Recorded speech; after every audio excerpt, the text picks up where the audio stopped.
Telling our representatives and senators in Congress how their lawmaking affects individual farmers is vital to protecting Georgia and American agriculture. That is the reason County Farm Bureau presidents recently took time to travel to our nation's capital to discuss farm issues face-to-face with their members of Congress. The Monitor's Ryan Naquin explains. The work of a farmer can be seen in their fields, but the work that goes on unseen beyond this field is just as important. But would not be the primary force. And are expanding into more rural and suburban areas. When Georgia Farm Bureau President Zippy Duvall stepped behind the podium to speak with county presidents from around the state, he expressed the importance of this visit. What you do today is not only important for you and your family and your community, but important to the largest industry in the state of Georgia that is thriving and growing. Leaving your farms in good hands, we hope, for the next couple of days. To do the work of this organization is very, very important. During the early morning meeting, officials from the American Farm Bureau briefed county presidents and other Farm Bureau members about the issues being discussed in Congress.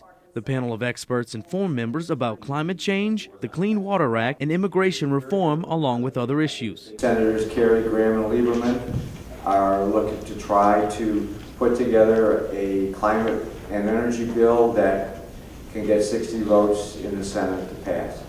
They've talked to us on a number of occasions. We have expressed the concerns that we had. They recognize the Don't Cap Our Future campaign that we had over the last several months.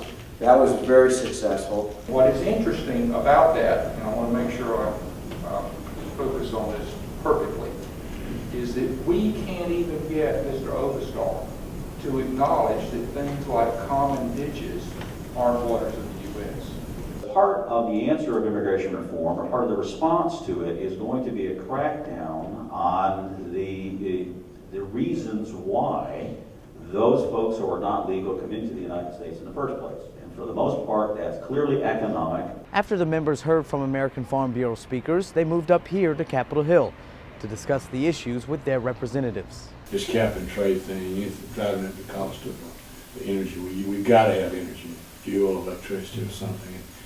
And any of those things, that drive up the cost, it seems like eventually it's going to drive us out of business. If the average person understood what we were talking about, most don't, they just say death tax, how can that be right? But if the average person understood what we were talking about, they'd go, of course that's not. To have someone from their district come in there and discuss the same issues with them, it gives a meaning to it, it puts a face to it, it puts the importance to their vote for somewhere to their district to talk to them. So it's very important that we come up here and meet with our representatives to let them know how we feel. It's not just the people that we are paying to be up here, that we're volunteers come up here to talk with them. We can talk about it, but until the farmers come and relay to them their personal experiences and how it's going to affect them on the farm, then it becomes a reality to them, because they are their constituents. They are who they are up here representing. So we, this week we were the vehicle to provide them a way to get here, transmit the messages on the issues about agriculture in the state of Georgia to the right people that are setting the policies. Setting those policies that will one day set the groundwork for the future of agriculture. For the Georgia Farm Monitor, I'm Ryan Naquin.